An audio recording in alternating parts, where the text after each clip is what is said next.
एक बार फिर से आप सभी का मैं हार्दिक अभिनंदन स्वागत करता हूं। मैं राजीव सैनी ज्ञान गुरु यूट्यूब चैनल से आपका हार्दिक अभिनंदन स्वागत करता हूं।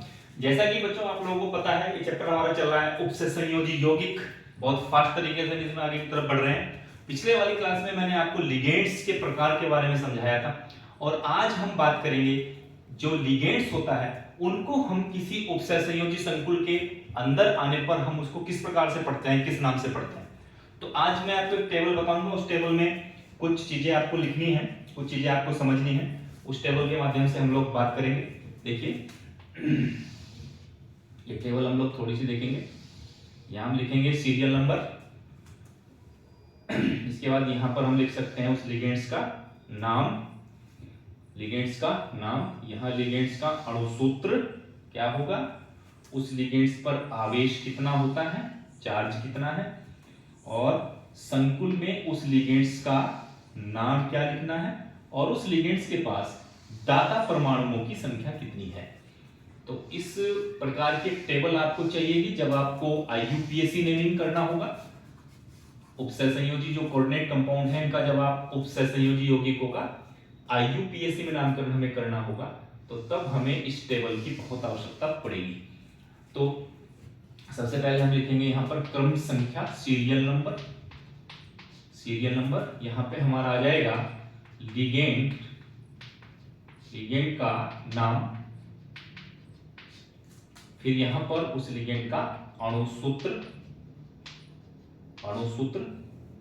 अणुसूत्र के बाद उस लिगेंड के ऊपर चार्ज कितना है, आवेश के बाद अगर वो लिगेंड संकुल में आता है तो संकुल में उस लिगेंड्स का नाम क्या पढ़ना है, नाम, और यहां हम लिखेंगे उस लिगेंड्स के पास दाता परमाणु कितने हैं, दाता परमाणु की संख्या। ये एक टेबल हमें क्रिएट करनी है। तो सबसे पहले हम लिखेंगे नंबर 1। हम इसमें वो लिगेंड्स लिखने का प्रयास करेंगे जो आपके लिए खास हैं, जो आपके लिए बहुत जरूरी है। तो लिखते चले जाइए। सबसे पहला लिगेंड्स का नाम है अमोनिया। इसका अणुसूत्र बच्चों आपको पता है NH3। आवेश की बात करें तो इस पर शून्य होता है क्योंकि उदासीन लिगेंड्स होता है। आपको पढ़ाया जा चुका पहली क्लास में कि जो NH3 है, H2O है, CO है, ये सब उदासीन लिगेंड्स होते हैं, शून्य आवेश है। संकुल में लिगेंड्स का नाम, अगर ये उपसहसंयोजी संकुल में NH3 आ जाए तो तब इसको हमें अमोनिया नहीं पढ़ना है, तब हमें इसको क्या पढ़ना है वो हम यहां लिखेंगे। हमें अमोनिया की जगह इसको पढ़ना है एमीन। क्या पढ़ना है, एमीन। अमोनिया को एमीन पढ़ना है उपसहसंयोजी संकुल के अंदर। इसमें दाता परमाणु की बात करें तो दाता परमाणु आपको पता है इसमें कौन है, नाइट्रोजन है। तो यहां लिख देंगे दाता परमाणु कौन है, नाइट्रोजन। तो नाइट्रोजन जो होता है वो हमारा क्या है, दाता परमाणु। चलिए दूसरा नंबर है क्या है, जल। फार्मूला होगा H2O। आवेश की बात करें तो इस पर भी शून्य होगा।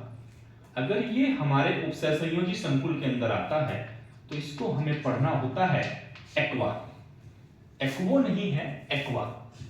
और इसमें जो दाता परमाणु है वो O होता है। दाता परमाणु हमारा कौन होता है, O होता है, याद रखें। चलिए नेक्स्ट, तीसरे नंबर पे हम लोग क्या पढ़ लेंगे, फास्फीन। इसका सूत्र होता है CH3। आवेश इस पे भी कितना होता है, शून्य होता है। अगर ये हमारे संकुल में आ जाए तो इसको हमें फास्फीन को फास्फीन ही पढ़ना होता है, और यहां पर दाता परमाणु होता है फास्फोरस। ये आपको याद रखना है। इसके बाद चलिए कौन आया, number 4, carbon monoxide. Carbon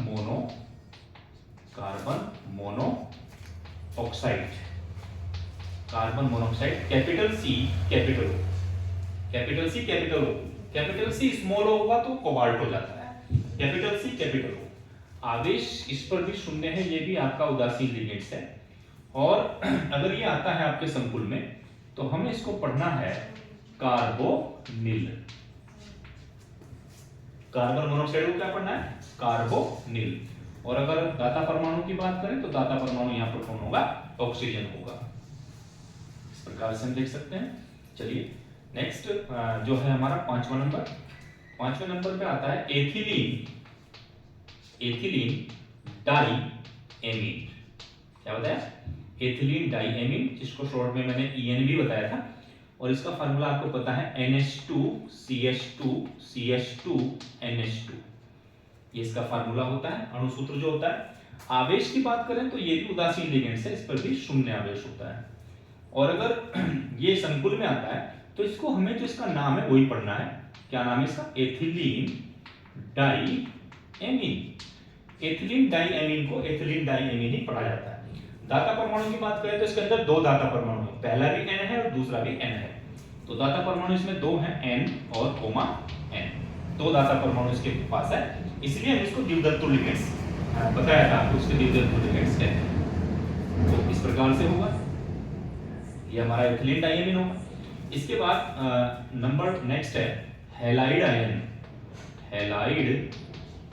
halide ion का मतलब होता है जो हैलोजेंस होती है। हैलोजेंस कौन कौन सी है देखिए, फ्लोरीन, क्लोरीन, ब्रोमीन, आयोडीन, ये सब। और अगर आवेश की बात करें, चार्ज की बात करें, तो शून्य नहीं होता है, कितना होता है? -1। सब पे -1 चार्ज है, -1 चार्ज है। तो अगर कहीं संकुल में F आए, Cl आए, Br आए, I आए, तो उनको कैसे लिखना है क्रमशः? F आया तो लिखना है फ्लोराइडो, Cl आया तो इसको लिखते हैं क्लोराइडो, क्लोरो नहीं लिखना है, क्लोराइडो लिखना है, फ्लोराइडो लिखना है, क्लोराइडो। Br आया तो क्या लिखेंगे? ब्रोमाइडो, और I आया तो लिखेंगे आयोडाइडो, ये हम लिखते हैं। दाता परमाणु की बात करें तो वही होगा F, Cl, Br, I। आपको पता है इनके पास 3 युग्म होते हैं, तो एक दान करते हैं। तो इनको हैलाइड को हम फ्लोराइडो, क्लोराइडो, ब्रोमाइडो, आयोडाइडो, इन नाम से पढ़ते हैं, याद रखिए। चलिए नेक्स्ट है हैलाइड आयन के बाद जो हमारा बड़ा इंपॉर्टेंट है वो है साइनाइड। क्या है वो? साइनाइड। और साइनाइड को आपको पता है Cn के ऊपर एक माइनस चार्ज होता है। तो आवेश की बात करूं तो यहाँ पर माइनस होगा, और इसको पढ़ना है संकुल के अंदर साइनो। साइनाइड जो Cn होता है इसको पढ़ना है साइनो, याद रखें साइनो। आवेश कितना होता है? -1 होता है। और इसमें दाता परमाणु एक है, वो कौन है? नाइट्रोजन है। दाता परमाणु की संख्या कितनी होती है? 1 होती है, जिसको हम क्या कहते हैं? नाइट्रोजन कहते हैं। इसके बाद नेक्स्ट है हमारा ऑक्जेलेट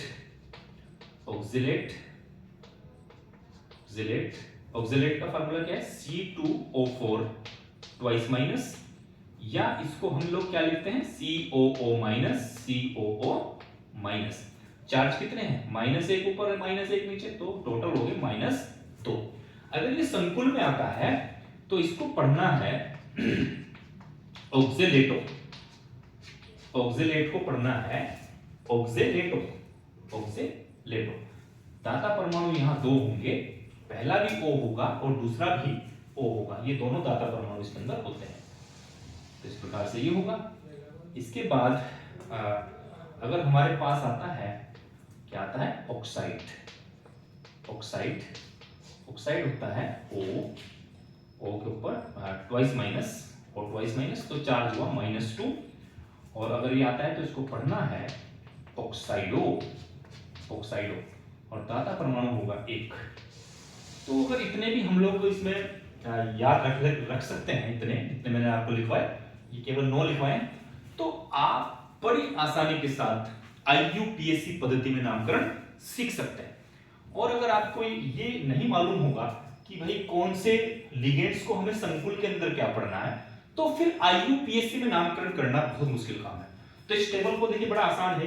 पहले मैंने क्या होता है? लिगेंड्स जो अमोनिया होता है, जिसका सूत्र NH3 होता है, उस पर आवेश देखेंगे तो शून्य होगा, उदासीन लिगेंड्स होता है। और अगर ये संकुल में आए तो इसको अमोनिया नहीं पढ़ना, एमीन पढ़ना है। अमोनिया को एमीन पढ़ना है। जल जो H2O होता है उसको हमें एक्वा पढ़ना है। फॉस्फीन को फॉस्फीनी पढ़ना है। कार्बन मोनोऑक्साइड को कार्बोनिल पढ़ना है। कार्बन मोनोऑक्साइड को कार्बोनिल पढ़ना है। फिर इसके बाद क्या है, एथिलीन डाइएमीन, बड़ा इंपॉर्टेंट है, कई बार ये देखने को मिलेंगे आपको, अमोनिया, जल, एथिलीन डाइ बहुत बार मिलते हैं, NH2CH2CH2NH2। इसको हमें नाम में कोई परिवर्तन नहीं है, इसका जो नाम है एथिलीन डाइएमीन, हम इसको संकुल में भी एथिलीन डाइएमीन ही कहेंगे, तो याद रखिए। इसके बाद हैलाइड आयन जो होते हैं, जैसे फ्लोरीन, क्लोरीन, ब्रोमीन, आयोडीन, तो इनको पढ़ना है फ्लोराइडो, क्लोराइडो, ब्रोमाइडो, आयोडाइडो। फ्लोरीन को फ्लोराइडो, क्लोरीन को क्लोराइडो, ब्रोमीन को ब्रोमाइडो, आयोडीन को आयोडाइडो पढ़ना है।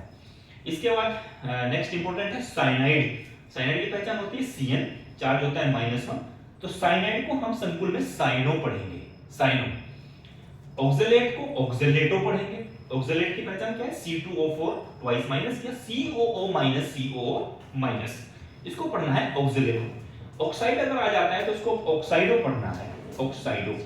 तो ये टेबल अगर आप याद रख लेते हैं तो ये आपके लिए बहुत खास टेबल होने वाली है, इसको याद रखें। तो मैं आपको ये सजेशन दूंगा कि इस टेबल को आप बिल्कुल प्रॉपर्ली नोट कीजिए, भले ही चाहे आपकी कॉपी में ये पहले से नोट हो, एक बार फिर कैनेसिस को जरूर नोट करें, और नोट करने के उपरांत इसको आप थोड़ा सा अगर 2 बार 4 बार इसको रिपीट करेंगे, रिवाइज करेंगे, तो ये आपको आ जाएगी बच्चों आसानी से, और यहाँ से हमारे बोर्ड में नंबर बनने वाला है।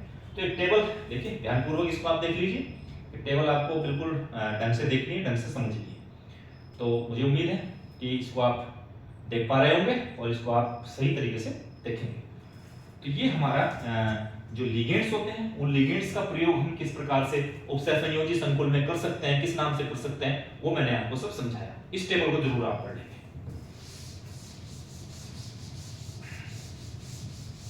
चलिए अब देखिए, हम लोग इस पूरे चैप्टर के अंदर हम लोग क्या करना चाह रहे थे, अभी हम लोग पढ़ रहे थे किसी उपसहसंयोजी यौगिक में प्रयुक्त होने वाले पद, प्रयुक्त होने वाले पद। तो प्रयुक्त होने वाले पदों में हमने 3 चीजों को देखा, केंद्रीय धातु परमाणु को देखा, हमने उपसहसंयोजन संख्या कोऑर्डिनेशन नंबर को देखा, हमने लिगेंड्स को देखा। जो सबसे मजबूत पक्ष होता है वो क्या होता है, लिगेंड्स, और सबसे इंपॉर्टेंट भी होता है, 100% क्वेश्चन आएगा, मैं आपको बता रहा हूं। लिगेंड्स से संदर्भित क्वेश्चन बिल्कुल 100% लिख लीजिए, आने वाला है, चाहे कोई सा भी बोर्ड का एग्जाम हो, कोई सा भी एग्जाम हो, लिगेंड्स से क्वेश्चन आता ही आता है, इसको ध्यान से पढ़ेंगे। तो हमने देखा सेंट्रल मेटल एटम देखा, केंद्रीय धातु परमाणु, हमने लिगेंड्स देख लिए, हमने उपसहसंयोजन संख्या देख ली। अब अगला जो होता है बच्चों 4 नंबर, अगर मैं बात करूं तो अगला होता है उपसहसंयोजन क्षेत्र, उपसहसंयोजन क्षेत्र, उपसहसंयोजन क्षेत्र। ये उपसहसंयोजन क्षेत्र क्या होता है, बहुत आसान सी बात है। देखिए, यदि हम एग्जाम्पल लिख लें K3, बार बार एग्जाम्पल लिखता हूं मैं, FeCN6, तो आपको मैंने बताया ना, ये क्या होता है, लिगेंड्स, ये क्या होता है, केंद्रीय धातु परमाणु होता है, ये क्या होते हैं, लिगेंड्स होते हैं। अब जो हमारा केंद्रीय धातु परमाणु है और जो लिगेंड्स है, इन दोनों को हमें एक बड़े कोष्ठक के अंदर लिखना होता है। इस बड़े कोष्ठक में जो सबसे पहले लिखा होगा वो सेंट्रल मेटल एटम लिखा होगा, और इसके सामने जो भी लिखा होगा वो लिगेंड्स होगा। जो इस कक्षा में आए हैं, इससे पहले वाली क्लास नहीं देखी, वो पहली क्लास देख लीजिए, आपको सब समझ में आ जाएगा। इस क्लास से पहले वाली क्लासों को देखना बहुत जरूरी है। तो Cn में होगा सेंट्रल मेटल एटम, इसके बाद कौन होगा, लिगेंड्स होगा। अब जो हमारा केंद्रीय धातु परमाणु होता है और जो लिगेंड्स होते हैं, इनको हम एक बड़े कोष्ठक में रखकर प्रदर्शित करते हैं। ये जो बड़े कोष्ठक का जो क्षेत्र आपको दिखाई देता है, जिसमें केवल 2 चीजें होंगी, कौन कौन सी होंगी, केंद्रीय धातु परमाणु होगा और दूसरा कौन होगा, लिगेंड्स होगा, इसके अलावा कोई नहीं होगा। तो वो होगा उप सहसंयोजन क्षेत्र, यानी कि उपसहसंयोजन क्षेत्र जो बड़े ब्रैकेट के अंदर का जो एरिया है वही हमारा उपसहसंयोजन क्षेत्र होता है, जिसमें केंद्रीय धातु परमाणु और लिगेंड्स लिखे होते हैं। बड़ी आसान सी बात है। तो केंद्रीय धातु परमाणु और लिगेंड्स को रखने के लिए जो क्षेत्र हमें प्रदान किया जाता है बड़े ब्रैकेट के अंदर, उसी को हम उपसहसंयोजन क्षेत्र कहते हैं, वही हमारा उपसहसंयोजन क्षेत्र होता है। 5वें नंबर पे आता है बच्चों आयनन क्षेत्र। आयनन क्षेत्र, आयोनाइजेशन फील्ड। तो आयनन क्षेत्र क्या है, देखिए ये बड़ा ब्रैकेट है, इस बड़े ब्रैकेट के अंदर क्या लिखे जाते हैं, Ca में सेंट्रल मेटल एटम, और क्या लिखा जाता है, लिगेंड्स। इस ब्रैकेट से पहले, ब्रैकेट के बाहर की तरफ जो प्रारंभ में यहां का जो क्षेत्र होता है, यहां हमेशा जो भी लिखा होगा वो कोई धनायन ही लिखा जाएगा। इस जगह पे जो भी लिखा जाएगा वो हमेशा धनायन, पॉजिटिव चार्जेबल पार्टिकल ही लिखा जाएगा।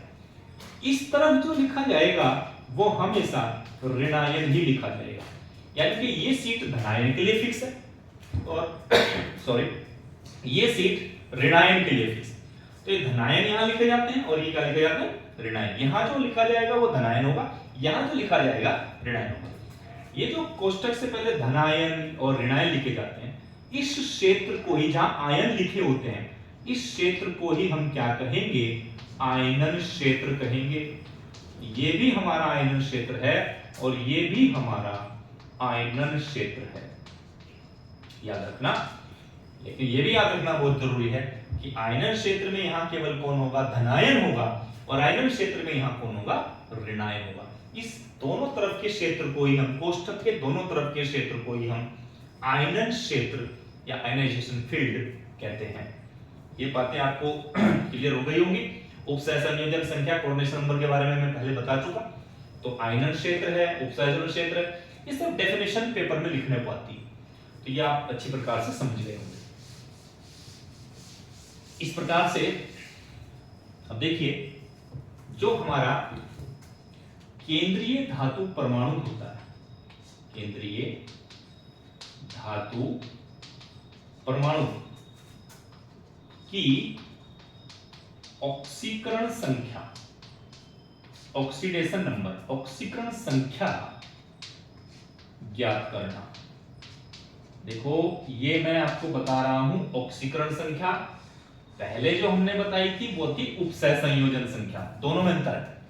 उपसय संयोजन संख्या का मतलब बताया था लिगेंड्स के द्वारा कुल इलेक्ट्रॉन पेयर, कुल इलेक्ट्रॉन पेयर जो सेंट्रल मेटल एटम को दिए जाते हैं वो हमारा होता है उपसय संयोजन संख्या। लेकिन यहां पर हम क्या देख रहे हैं, ऑक्सीकरण संख्या, ऑक्सीडेशन नंबर। तो ऑक्सीडेशन नंबर क्या होता है, उस पूरे कंपाउंड में जितने भी परमाणु या आयन लिखे हैं उन पर जो आवेश होता है, उन आवेशों को रख करके जोड़ने के बाद जो प्राप्त होगा वो हमारा ऑक्सीडेशन नंबर होता है। देखिए कैसे जैसे हम बार बार एग्जाम्पल लेते हैं, हमने वही एग्जाम्पल लिया K3FeCN6। तो यदि मैं बात करूं यहां पर उपसय संयोजन संख्या की, तो उपसय संख्या कितनी है, Fe की 6 है। लेकिन अगर हम बात करें ऑक्सीकरण संख्या की, तो ऑक्सीकरण संख्या कैसे ज्ञात होगी, जो हमारा K होता है पोटेशियम, इस पर +1 चार्ज होता है, हमें निकालना किसका है, CN का, तो उसका हमें मानना है। और जो Cn होता है, Cn पे -1 चार्ज होता है, K पे +1 और Cn पर -1। इनके आवेशों को रख करके हमें क्या करना है, जोड़ना है। चलो देखते हैं K3, तो यहाँ K3 है और K पर कितना चार्ज, +1, तो ये होगा 3 × +1, 3 बार है तो 3 बार से गुणा कर दिए, प्लस जिसका निकालना है यानी कि सेंट्रल मेटल एटम, उसका हम मान लेंगे X, प्लस ये कितनी बार है, Cn 6 बार, तो 6 × Cn का होता कितना है, -1, तो -1 बराबर। अब बताओ इस पूरे जो संकुल है इसके ऊपर यहाँ पर ये कोई चार्ज यहाँ लिखा, कोई संख्या लिखी इसके ऊपर, अगर वो धनायनिक होता तो पॉजिटिव में मान लिखे होते, ऋणायनिक होता तो नेगेटिव में मान लिखे होते। कुछ नहीं लिखा, आवेश नहीं लिखा, तो यहाँ लिखेंगे 0 बराबर 0। इसको सॉल्व कर लेंगे, 3 + x -6 बराबर 0। तो x बराबर हुआ, बराबर लेके गए तो 6 - 3, तो x बराबर आया +3। तो देखिए अगर हम बात कर रहे हैं किसी ऑक्सीकरण संख्या की, जो Fe है, Fe जो केंद्रीय परमाणु है, उसकी ऑक्सीकरण संख्या की अगर बात करें तो ऑक्सीकरण संख्या आती है +3। जबकि यदि हम इसके उपसय संयोजन संख्या की बात कर रहे थे, उपसय संयोजन संख्या, दोनों में कंफ्यूज होने की जरूरत नहीं है। उपसय संयोजन संख्या की बात करें तो वो कितनी है, 6 है। उपसय संयोजन संख्या क्या होती है, अरे भाई Fe को Fe को Cn, जो लिगेंड्स होते हैं, लिगेंड्स कितने बताए थे, 1 2 3 4 5 6, 6 बार है Cn। और यहाँ जो N है, N के पास क्या है, इलेक्ट्रॉन युग्म, तो ये सारे के सारे इलेक्ट्रॉन युग्म N के परमाणु Fe को दे देते हैं। कितनी बार है, 1 2 3 4 5 6, इसलिए उपसर्ग जनसंख्या 6। तो इलेक्ट्रॉन युग्म कितने दिए गए लिगेंड्स के द्वारा टोटल, वो उपसर्ग संयोजन संख्या है। और भाई इसके अंदर जो हमने आवेश रखे, इन आवेशों को जोड़ने के उपरांत जो Fe का आवेश आता है वो आता है +3, तो इसलिए ऑक्सीडेशन नंबर होगा +3, उपसर्ग संयोजन कोऑर्डिनेशन नंबर होगा 6, ऑक्सीडेशन नंबर 3, कोऑर्डिनेशन नंबर 6, दोनों में डिफरेंस समझ लीजिए, ठीक है। तो ऑक्सीडेशन नंबर को हमें फाइंड करना इसमें आना चाहिए, और रखते हैं आवेशों को देख करके। देखिए एक एग्जांपल ले लेते हैं जल्दी जल्दी से, एक एग्जांपल ले लेते हैं। जैसे हम ले लेते हैं, यहाँ आया बड़ा ब्रैकेट शुरू किया, CONH3 CONH3 और आगे क्या है Cl4 ब्रैकेट हो गया बंद, और ऊपर लगा है 2 माइनस। ध्यान से देखेंगे ऊपर क्या लगा है 2 माइनस, तो हमें क्या निकालना है इसका ऑक्सीडेशन नंबर। ऑक्सीडेशन नंबर अगर हमें इसका कोऑर्डिनेशन नंबर निकालना होता तो 4 और 4 8 होगा। देखते हैं ऑक्सीडेशन नंबर कितना आता है। किसका निकालना होता है ऑक्सीडेशन नंबर, केंद्रीय धातु परमाणु का। तो इसका क्या लेंगे X प्लस ये क्या है NH3, कितनी बार, 4 बार, तो 4 इंटू NH3 जो होता है ये हमारा उदासीन लिगेंड होता है, मतलब इस पर कोई भी आवेश नहीं होता, शून्य आवेश होता है। तो 4 into 0 plus 4 into Cl, Cl के ऊपर कितना चार्ज होता है -1, 4 इंटू -1 इक्वल टू, मैंने बताया था ऊपर देख लेंगे चार्ज, तो कितना लगा है -2, तो बराबर लेंगे -2।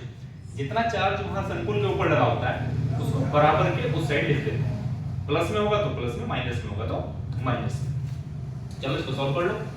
x ये तो हो गया भैया कितना 0, प्लस कितना है प्लस माइनस माइनस के 4 बराबर -2, तो x -4 बराबर -2। अब x बराबर कितना होगा, माइनस के 4 को दो ले जाओ प्लस के हो गए, तो 4 - 2 कितना आया +2। तो ऑक्सीडेशन नंबर जो आता है, ऑक्सीडेशन नंबर +2, यहाँ कोबाल्ट का ऑक्सीडेशन नंबर +2 मैंने बताया था। देखिए कैपिटल C स्मॉल o लिखा है, कोबाल्ट है, कैपिटल C कैपिटल O होगा तो वो क्या होगा, कार्बोनिल होगा, मतलब कार्बन मोनोऑक्साइड होगा, याद रखना। और पहले भी एक बात और भी समझें कि ब्रैकेट के शुरू में ही लिखा है, शुरू में ही जो लिखा होता है वो हमेशा कोई धातु ही होता है, कोबाल्ट धातु होता है, जिसको हम सेंट्रल मेटल एटम केंद्रीय धातु परमाणु कहते हैं। तो याद रखेंगे इन चीजों को, छोटी छोटी चीजें होती हैं, अगर इन छोटी छोटी चीजों को हम याद रख लेते हैं तो हम एग्जाम में अच्छे नंबर प्राप्त कर लेते हैं। एक दो एग्जाम्पल हम लोग और ले लेते हैं इसमें। जैसे अगला एग्जाम्पल लिया, ऑक्सीडेशन नंबर फाइंड करना है, क्योंकि IUPAC में करना पड़ेगा। FeH2O की 6Cl3, यहाँ तो देखिए ये क्या है, केंद्रीय परमाणु X प्लस H2O उदासीन लिगेंड है, तो 6 इंटू 0 प्लस 3 इंटू -1, कोई चार्ज नहीं ऊपर तो बराबर 0, तो X -3 बराबर 0, सिंपल हो गया, X बराबर 3। तो यहाँ ऑक्सीडेशन नंबर कितना है, ऑक्सीडेशन नंबर 3 होगा, जबकि कोऑर्डिनेशन नंबर कितना होगा, कोऑर्डिनेशन नंबर 6 है। उपसर्ग संख्या कितनी होगी 6, क्योंकि यहाँ O दाता परमाणु है, और कितनी बार आया है 6 बार तो 6 बार ही को इसको देगा, तो कोऑर्डिनेशन नंबर 6 है, ऑक्सीडेशन नंबर 3 है। इन बातों का आप ध्यान रखें। चलिए फोर्थ एग्जाम्पल ले लेते हैं। फोर्थ एग्जाम्पल, एक एग्जाम्पल ले लेते हैं, CO कोबाल्ट NH3 होल 4 आया, NH3 होल 4, चलिए कर लेते हैं इसको EN ट्वाइस फिर आया Cl, फिर आया Br, कुछ ऐसा है, ऐसा कुछ कंपाउंड है, कोई दिक्कत की बात नहीं।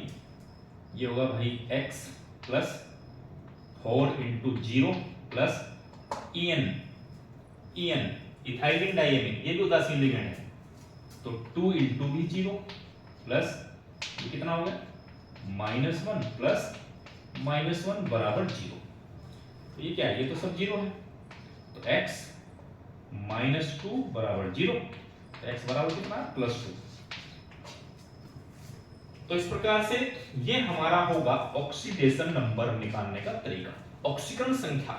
और अगर इसी की कोऑर्डिनेशन नंबर निकालनी होती तो कोऑर्डिनेशन नंबर देखिए भाई, 4 तो यहां से जाएंगे, 4 तो यही होगी, En भी 2 बार है, और En के पास दाता परमाणु कितने होते हैं, एक En के पास 2 दाता परमाणु, कितनी बार आया है, 2 बार, 2 दूनी 4 यहां से हो गए, एक यहां से गया, एक यहां से गया, तो 4 4 8 1 9 1 10, कोऑर्डिनेशन नंबर 10 है, उपसह संयोजन संख्या 10 है, ऑक्सीडेशन नंबर 2 है।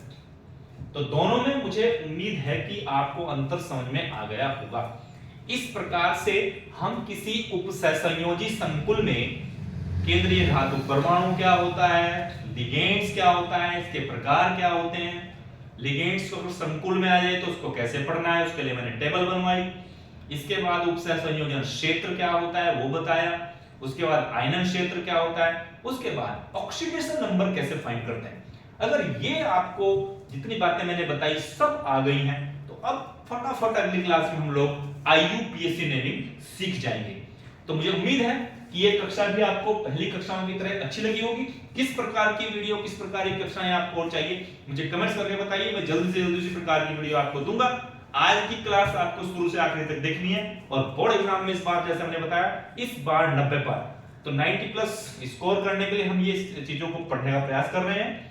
इनको पढ़ेंगे तो बिल्कुल एग्जाम में आपके 90 प्लस आएंगे। बहुत बहुत धन्यवाद बच्चों, सभी को बहुत बहुत धन्यवाद, मेहनत करें। Good bye, tata, bye bye, नमस्कार।